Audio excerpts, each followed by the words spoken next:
इस वक्त आप आराम से बैठकर इस वीडियो को देख रहे हैं, मगर मैं आपको कहूँ, आज जिस जगह पर आप अभी बैठे हो वो जमीन आज से करोड़ों साल पहले 8,500 डिग्री के तापमान से उबल रही थी, या जिस जगह पर आप बैठे हैं वो जगह लाखों सालों तक बर्फ से ढकी हुई थी।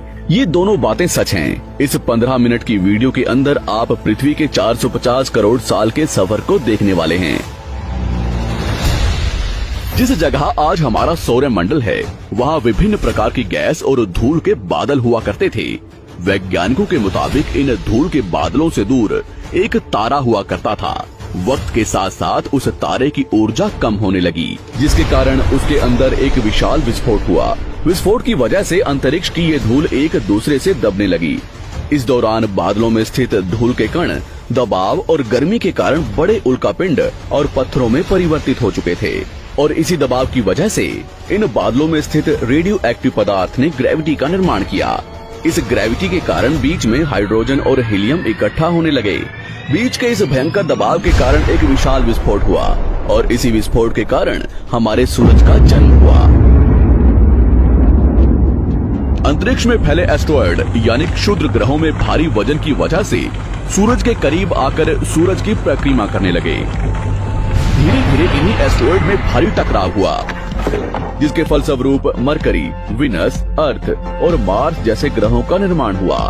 वैज्ञानिकों के मुताबिक उस वक्त पृथ्वी और मार्स यानी मंगल ग्रह के बीच थिया नामक ग्रह सूरज की परिक्रमा किया करता था।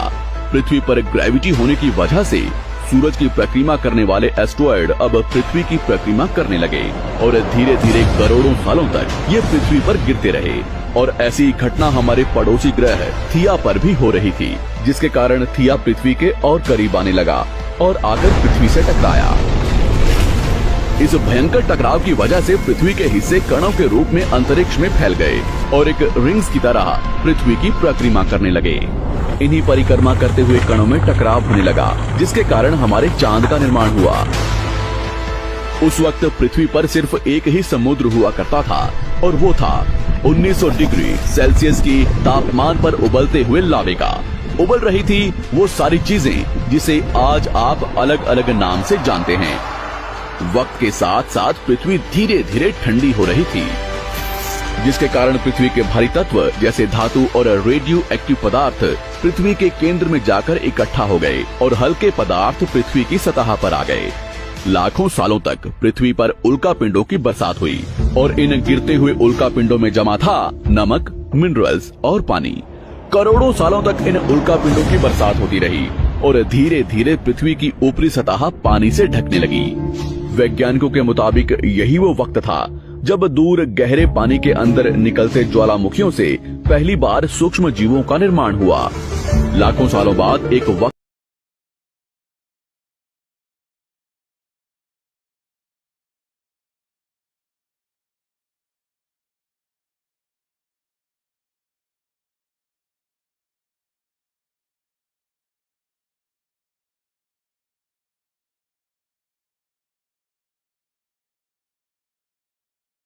पानी से ढकी हुई पृथ्वी पर हजारों की तादाद में ज्वालामुखी निकलने लगे, और आने वाले लाखों सालों तक इन ज्वालामुखियों का निकलना जारी रहा, जिससे पानी के ऊपर जमीन का निर्माण हो रहा था। इस वक्त भी पृथ्वी पर वातावरण न होने की वजह से अंतरिक्ष से उल्कापिंडों की बरसात हो रही थी। आज से लगभग 300 करोड़ साल पहले पृथ्वी पर ऐसा वक्त आया जब पृथ्वी का वातावरण लगभग स्थिर होने लगा था। ज्वालामुखी निकलने धीरे हो गए थे, और पृथ्वी का एक दिन 12 घंटे का हुआ करता था। साल बीतते गए, और धीरे धीरे ये सूक्ष्म जीव विकसित होते गए और समूह में रहने लगे।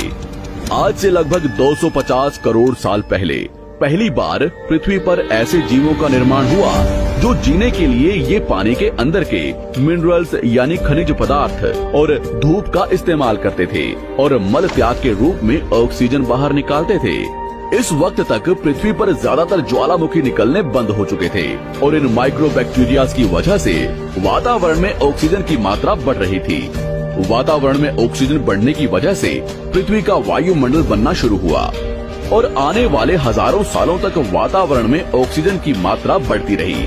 जिसकी वजह से पृथ्वी के ज्यादातर हिस्सों में ये सूक्ष्म जीव फैल गए। हजारों सालों बाद एक वक्त ऐसा आया जब पृथ्वी में ज्यादा ऑक्सीजन बढ़ने के कारण ये सूक्ष्म जीव मरने शुरू हो गए। उस वक्त तक पृथ्वी का वातावरण ठंडा होने के साथ साथ ऑक्सीजन से भी भर चुका था, जिसके कारण जमीन और वातावरण में स्थित आयरन यानी लोहे के मिनरल्स पानी में स्थित ऑक्सीजन से रिएक्ट होने लगे और एक वक्त ऐसा आया जब पृथ्वी की जमीन आज के मार्स के जैसे लाल हो चुकी थी। वक्त बीतने के साथ साथ धरती की टेक्टोनिक प्लेट्स में दरार होने लगी, जिसके कारण पृथ्वी के अंदर का लावा जमीन की तरह कई लाखों सालों तक खुला उबलता रहा और यही वो कारण था जिसके कारण पृथ्वी के वातावरण में कार्बन डाइऑक्साइड की मात्रा बहुत बढ़ गई और पृथ्वी पर एसिड की वर्षा शुरू हो गई। एसिड रेन की वजह से पृथ्वी का तापमान घटने लगा और तापमान इतना घटा कि पृथ्वी के ऊपर स्थित पानी बर्फ में परिवर्तित होने लगा। पृथ्वी पर पहली बार भयंकर आइस एज आया। इस वक्त पूरी पृथ्वी सफेद बर्फ से ढक चुकी थी। आमतौर पर जब धरती पर सूरज की किरणें गिरती हैं, तब जमीन उन किरणों को सोख लेती है, मगर क्योंकि पूरी पृथ्वी बर्फ से ढक चुकी थी और क्योंकि बर्फ सफेद और चमकीली होती है, जिसके कारण सूरज की किरणें धरती पर गिरने के बाद वापस चली जाती थी। इसी कारण से पृथ्वी कई लाखों सालों तक बर्फ से ढकी रही, मगर फिर से पृथ्वी के अंदर स्थित गर्मी ज्वालामुखी के रूप में निकलना शुरू हो गई और इन ज्वालामुखियों से निकलने वाली गर्मी ने बर्फ को पिघलाना शुरू कर दिया। इसी बीच पृथ्वी की गहराई में बचे कुछ सूक्ष्म जीव धीरे धीरे बदल रहे थे और अब वो ऑक्सीजन को अपने शरीर को बड़ा और जटिल बनाने के लिए इस्तेमाल करने लगे थे। इस बीच पानी में अलग से भी छोटे समुद्री पौधे निकलने शुरू हो चुके थे। बाहर जैसे जैसे ज्वालामुखी निकल रहे थे, वैसे वैसे वातावरण कार्बन डाइऑक्साइड की वजह से गर्म हो रहा था।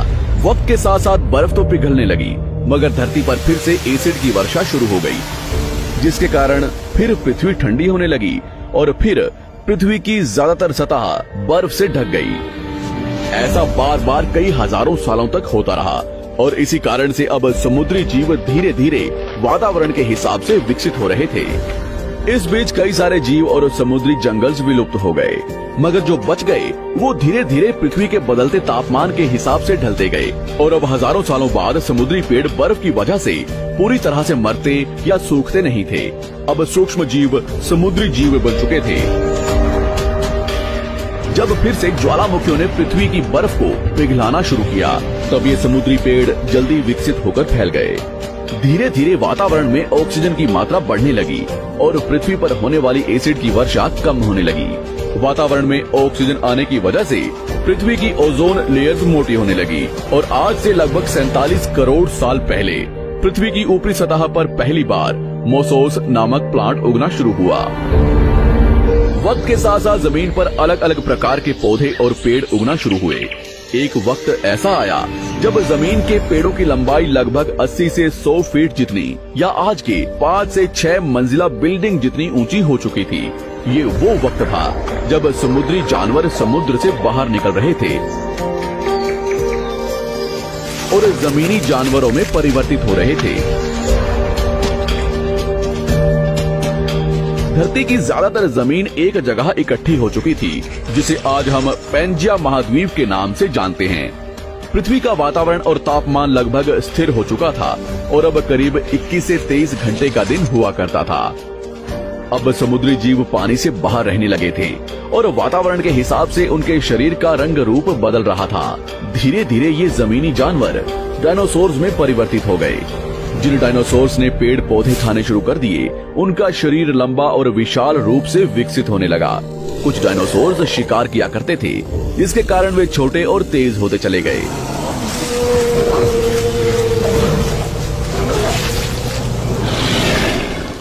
पृथ्वी की ऊपरी जमीन एक जगह इकट्ठी होने के कारण ज्यादातर जमीन रेगिस्तान और बंजर हो चुकी थी। ज्यादातर जंगल समुद्र के करीब हुआ करते थे, जिसमें डायनासोर्स रहा करते थे। आज से लगभग 20 करोड़ साल पहले पैंजिया महाद्वीप टूटना शुरू हो गया। पैंजिया के विभाजित होने की वजह से पृथ्वी की ज्यादातर ऊपरी जमीन पानी के संपर्क में आने लगी, जिसके फलस्वरूप पृथ्वी पर हरियाली बढ़ती गई, जिस वजह से डायनासोर्स और ज्यादा विभिन्न और विशाल होते चले गए। डायनासोर्स ने आने वाले लगभग 20 से 30 करोड़ सालों तक पृथ्वी पर राज किया। उस वक्त डायनासोर्स समुद्र से लेकर जमीन और आसमान तक पूरी पृथ्वी पर राज किया करते थे। इस दौरान अफ्रीका से टूटा भारत सीधे आकर आज के तिब्बत से टकराया और इस टकराव की वजह से हिमालय का निर्माण हुआ। आज से लगभग 6.5 करोड़ साल पहले पृथ्वी की तरफ आज के माउंट एवरेस्ट से भी बड़ा लगभग 4.5 लाख करोड़ किलो जितना वजनीय उल्कापिंड लगभग 80,000 किलोमीटर प्रति घंटे की स्पीड से पृथ्वी की तरफ आ रहा था। पृथ्वी की सतह को छूते ही उसमें भयंकर आग लगी और वो जलते हुए सीधा पृथ्वी से टकराया। इस टकराव से निकलने वाली ऊर्जा आज के 10 करोड़ परमाणु बम एक साथ फटने के बराबर थी। जहां ये उल्कापिंड गिरा वहां के जानवर और पेड़ तुरंत भाप बनकर जल गए। गिरते ही पृथ्वी पर पूरी तरह धूल फैलने लगी। समुद्र में भयंकर बाढ़ आने लगी। भूकंप और आग ने पृथ्वी को जलाना शुरू कर दिया। कुछ ही घंटों में पूरी पृथ्वी के वातावरण में हानिकारक गैस और धूल की वजह से पृथ्वी नर्क हो चुकी थी। डायनासोर्स घुटन, आग और भूखमरी से पूरी तरह विलुप्त हो गए। इस वक्त हमारे पूर्वज जमीन के अंदर रहा करते थे, जिसके कारण वो इस विशाल प्रलय से बच गए। पृथ्वी का वातावरण पूरी तरह से काला और अंधेरा हो चुका था, जिससे धूप भी जमीन तक नहीं पहुंच पा रही थी। पृथ्वी के पेड़ और ज्यादातर जानवर विलुप्त हो गए। वातावरण में धूल और हानिकारक गैस के कारण पृथ्वी पर फिर से एसिड की वर्षा शुरू हो गई और फिर पृथ्वी ठंडी होकर बर्फ से ढक गई। लेकिन इस बार पृथ्वी की बर्फ लाखों सालों तक नहीं जमी रही और 80 से 90 हजार साल बाद ये बर्फ पिघलनी शुरू हो गई।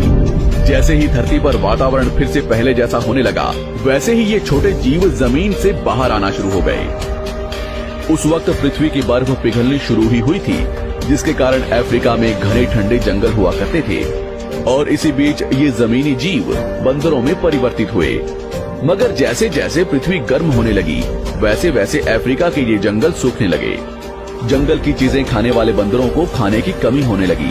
खाने की तलाश में इन बंदरों ने अपने पैरों पर चलना शुरू कर दिया, जिससे उन्हें दूसरे जानवरों के शिकार करने में मदद मिलती थी।